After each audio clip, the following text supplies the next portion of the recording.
सभी मास्टर्स को मेरा प्रणाम। पिरामिड ध्यान जगत सितंबर अक्टूबर 2022 की द्विमासीय पत्रिका जिसका शीर्षक है एक महान युग पुरुष ब्रह्म ऋषि सुभाष पत्री जी, जिसका थर्ड पार्ट मैं आपके साथ शेयर कर रही हूँ। आदरणीय पत्री जी का आत्मज्ञान। 1969 में पत्री जी ने लोबसांग रामपा जी द्वारा लिखी पुस्तक यू फॉर एवर पढ़ी। पढ़ने के बाद पत्री जी के सामने सूक्ष्म शरीर यान, दिव्य चक्षु और आकाशिक रिकॉर्ड्स की एक नई दुनिया खुल गई। लोबसांग रामपा ने अंतःप्रज्ञा से पत्री जी को संदेश दिए कि मेरे द्वारा लिखी सभी पुस्तकें आप पढ़िए। यू फॉर एवर पुस्तक पढ़कर पत्री जी को आत्मज्ञान की प्राप्ति हुई। पत्री जी का आत्मज्ञान एक ज्ञानी का आत्मज्ञान था। जब भी कोई व्यक्ति आत्मज्ञान को प्राप्त करता है तो उसके सामने नए आयाम खुल जाते हैं और वह समस्त मानवता की सेवा में समर्पित हो जाता है। उसके आसपास कभी ना खत्म होने वाली लहरों की भांति एक नई क्रांति का जन्म होता है। आदरणीय पत्री जी को सत्य का अनुभव। Patri ji Rajyoga meditation, transcendental meditation, theosophical society, Raman Maharshi ashram, Osho आश्रम और विपस्सना ध्यान में भी गए। पत्री जी ने देखा सभी लोग अलग अलग सत्य बता रहे थे। सत्य तो एक ही है, फिर सत्य को बताने में इतना फर्क क्यों है? कोई भी रसगुल्ला खाकर उसके मीठे स्वाद का अनुभव कर सकता है, क्योंकि सभी की जीत तो एक जैसी ही है। तो फिर सत्य सबके लिए अलग अलग कैसे हो सकता है? सत्य को सहज, सरल शब्दों में निशुल्क लोगों तक पहुंचाने के लिए पत्री जी स्वयं गांव-गांव, शहर-शहर जाकर प्रत्येक अमीर गरीब, पंडित पामार और जनसाधारण को ध्यान और आध्यात्मिक विज्ञान सिखाने लगे। इसके लिए कई बार पत्री जी ने अपनी नौकरी से इस्तीफा भी दिया। अपने उद्देश्य की पूर्ति में पूरी तरह जुटने का प्रयास किया। हर बार उच्च अधिकारियों ने उनका इस्तीफा नामंजूर कर दिया। पत्री जी नौकरी से आने के बाद अपने घर में सभी को ध्यान सिखाते थे और ध्यान के बाद खाना भी खिलाते थे।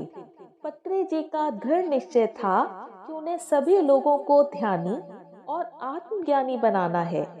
आखिरकार 1992 में पत्री जी ने नौकरी से त्यागपत्र देकर अपना पूरा समय ध्यान प्रचार को समर्पित कर दिया। एक नई एकता का अनुभव करते हुए पत्री जी ने ध्यान के साथ संगीत, पिरामिड ऊर्जा और स्व सुझाव को भी जोड़ दिया। आदरणीय पत्री जी का गुरु से मिलाप। 1975 में पत्री जी का करनूल में स्थानांतरण हो गया। उसी साल सदानंद योगी जी भी करनूल पहुंचे थे। 1981 में पत्री जी की उनसे मुलाकात हुई। कहते हैं जब शिष्य तैयार होता है तभी उसे गुरु मिलते हैं। गुरु के आसपास रहने पर भी शिष्य गुरु को देख नहीं सकता।